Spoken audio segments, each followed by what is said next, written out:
Merhaba arkadaşlar, Developer Reaction kanalına hoş geldiniz. Bugün yeni bir video ile karşınızdayım. Kimi dinleyeceğiz? Tabii ki Low Bites dinleyeceğiz. Low Bites'in biliyorsunuz yeni albümüne başlamıştık.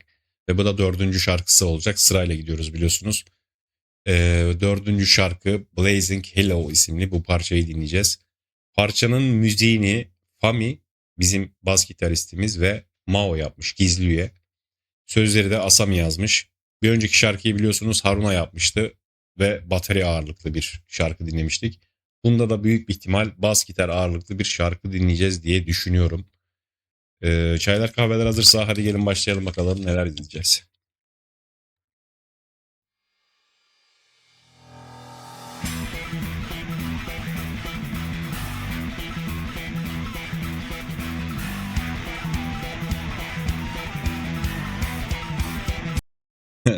Kusura bakmayın bu kadar erken beklemiyordum. Yani bas ağırlıklı olsun biliyordum ama baştan beklemiyordum. Tekrar başa aldım. Kusura bakmayın.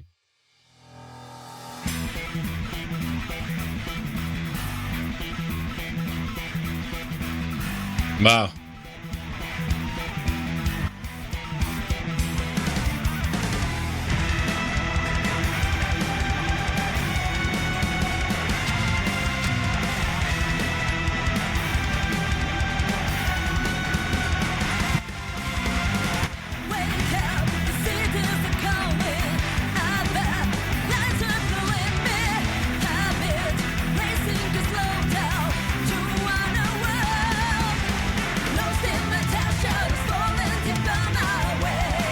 Bah.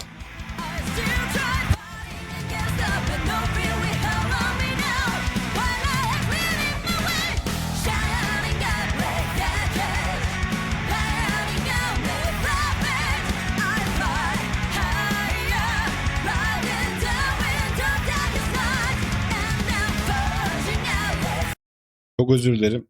Haruna'yı duymuyorum. Biraz sesi açmaya çalışacağım. Kusura bakmayın. Evet şimdi daha iyi.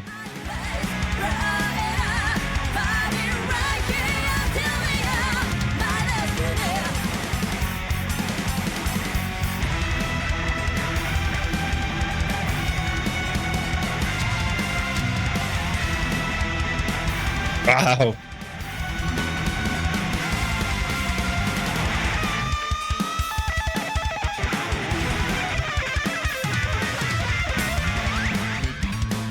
Bas gitara bakın.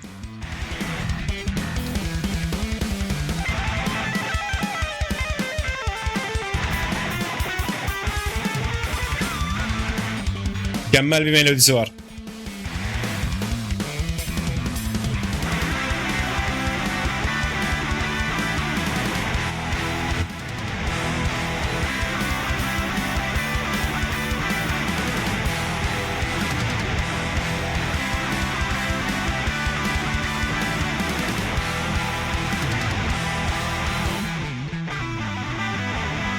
Harika detaylar.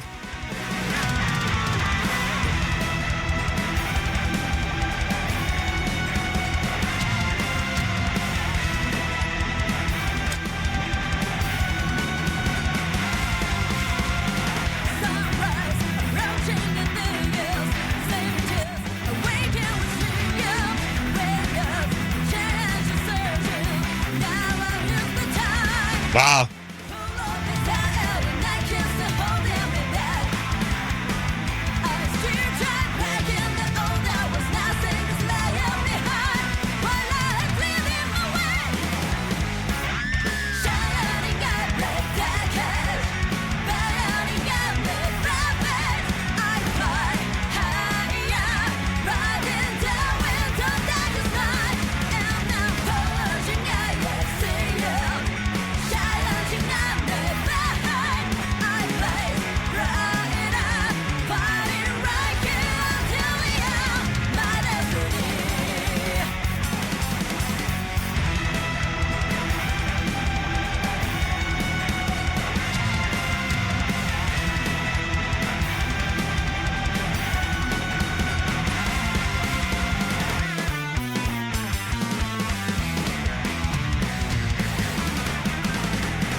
Evet, yoğun olacağını biliyordum.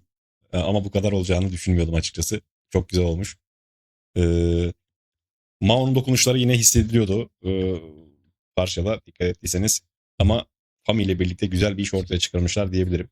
Dediğim gibi Haruna da bateri ağırlıklıydı. Burada da Fami ağırlıklı, bas gitar ağırlıklı bir şarkı dinledik. Çok güzeldi fakat sanki biraz kısaydı. 3 dakika sürdü. Neden öyle oldu? 3 dakika 50 3 dakika 50 saniye.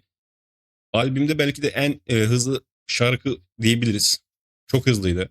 Çok kısaydı belki de. Yani kısa ve hızlıydı. Ayrıca enerjikti.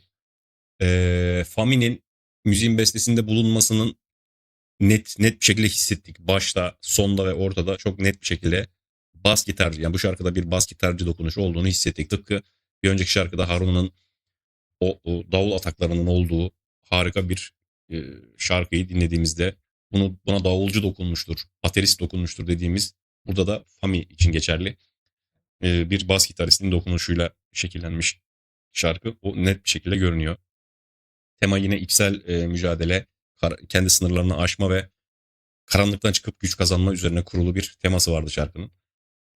Bas, dediğim gibi şarkının ana groove'u taşıyan belirgin bir rol üstlendi bas burada. Riff yapısının içerisinde ayrıca melodik bir katman oluşturdu diyebiliriz. Fami'nin beste ortağı olması dediğim gibi bu şarkıda biraz daha böyle bas gitarın duyulmasını sağladı diyebiliriz. Ee, Gitarlarımız yine senkronize, hızlı riffler, melodik harmoniler ve klasik heavy power metal e, dili vardı gitarlarımızda. Bazı bölümlerde riff yapısı hafif hard rock etkili bir groove hissi de taşıyordu açıkçası. Ve parçanın sadece hız odaklı değil groove temelli bölümler barındığını da gördük. Haruna yine yüksek tempolu, sabit çift pedal kullanımı ön plandaydı. Agresif fakat kontrollü ataklar, hızlı filler ile enerjiyi sürekli yukarıda tutmayı başardı açıkçası. Ve vokal gücü dediğim gibi Asami'nin midrange, hızlı geçişler doğrudan nakaratlara yönelen kompozisyon gibi özellikler taşıyordu. Baktığımızda tür temelde bir power metal parçası ama klasik heavy metal ve yer yer dediğim gibi speed metal etikleri vardı. Yüksek tempo, epik vokal melodileri, çift gitar harmonileri ve sürekli akan bir riff yapısı. Yani 3 dakika 50 saniyeydi şarkı ama yani oraya her şeyi sıkıştırmışlar diyebilirim. Ziplemişler onu. Harika olmuş. Dediğim gibi ama bazı rifflerde daha sert, groove odaklı ve heavy bir metal yaklaşımı vardı. Şarkının giriş kısmı oldukça direkt böyle. Low Bites'in bazı şarkılarında biliyorsunuz o uzun atmosferik bir intro olur. Onun yerine doğrudan hızlı bir gitar riffiyle ve güçlü bir davul girişiyle başladık. Burada bas gitarla birlikte yürüttüğü o ritmik yap hemen dikkatimizi çekiyordu açıkçası ve şarkının enerjisi ta oradan bize kendini hissettirdi diyebilirim. Verse bölümlerinde riffler biraz daha kontrollüydü ve burada vokal melodisine açıkçası alan açan bir yapı kurulmuştu diyebilirim. Gitar ve bas çoğu zaman aynı riffi çalarak yani unison şekilde ilerliyordu ve bu da ritmi oldukça güçlü hissettiriyordu diyebilirim. Koro kısmında klasik power metal mantığında yazılmış o yani nakarata girmeden önceki gerilimi yükselten bir bölümdü diyebiliriz. Davul yoğunluğu arttı ve akorlar yükseldi orada. Ayrıca vokal melodisi de daha dramatik bir hale geldi. Bu da nakaratın her zamanki gibi o etkisini arttıran bir durum. Nakarat kısmı hakkında konuşuyoruz. Oradan devam edelim. Şarkının en epik ve melodik bölümüydü diyebilirim. Asami burada bir daha o yüksek vokal aralığına çıkıyor ve gitarlarda ikili harmonilerle bu melodiyi destekliyordu diyebilirim. Bu harmoniler genellikle metalde çok kullanılan o üçlü altılı aralıklar üzerine kurulmuş diyebiliriz. Şarkının riff yapısına baktığımızda hızlı alternate picking kullanımı, tipik power metal riffleri duyuluyordu diyebiliriz. Palm mute kullanımı, ritim oldukça sıkı tutulmuştu palm mute kullanımıyla. Ama burada dikkat çekilen noktalardan bir tanesi de bas gitarın rolü. Birçok power metal parçasında gitarların gerisinde kalır. Ama burada dediğim gibi Fami'nin dokunuşuyla e, harika bir öne çıkma var. Yani bas gitar daha aktif ve sert bir karaktere sahipti diyebiliriz. Bazı bölümlerde riff'i desteklerken bazı bölümlerde melodik olarak küçük hareketlerle ritim bölümüne ekstra enerji kattı diyebiliriz. Solo bölümünde ise Low Bice'ın klasik gitar anlayışı devreye giriyor. Miyako ve Midori hızlı lead gitar pasajlarıyla oldukça teknik bir solo bölümü çaldılar. Burada legato geçişleri, hızlı melodik koşullar ve bazı bölümlerde iki gitarın birbirine cevap verdiği yani call and response şeklinde ilerleyen pasajlar duyulabilir. Davul yine Haruna'nın oldukça agresif ama kontrollü bir performansıyla e, devam etti şarkı. Temposunda sürekli ileri taşıyan bir davul sürüşü vardı diyebilirim. Özellikle geçişlerde o hızlı filler ve parçanın enerjisi sürekli canlı tutulmuştu diyebilirim. Genel yapısı da şarkının oldukça kompakt diyebiliriz. Normalde Low Bass dediğim gibi bazı şarkılarda 6-7 dakikalık böyle epik yapılar kullanabiliyor ama Blazing Hollow yaklaşık 4 dakikalık bir şarkı. Daha yoğun, daha doğrudan bir kompozisyona sahipti diyebiliriz. Bu da parçayı dediğim gibi daha agresif ve enerjik hissettiriyordu açıkçası. Genel olarak şarkı Low Bass'in klasik power metal kimliğini koruyan ama ritim bölümünde de özellikle bas gitarın biraz daha öne çıktığı bir parçaydı diyebiliriz. Fami'nin besteci kimliği de bu şarkıda dediğim gibi gözümüzün önüne çıktı. Ben hatırlamıyorum, var mı daha önceki şarkılarında hatırlayamadım ama bu Fami'nin bence ilk e, bestesi. Çok da güzel yapmış bu arada. E, Çok beğendim parçayı. Dediğim gibi kısa ama enerji dolu bir parçaydı. Güzel bir dokunuş olmuş Fami tarafından ve harika bir şekilde bize sunuldu. Çok keyif aldım. Umarım siz de keyif almışsınızdır. Bir sonraki şarkıda tekrar görüşelim, olur mu? Hoşçakalın.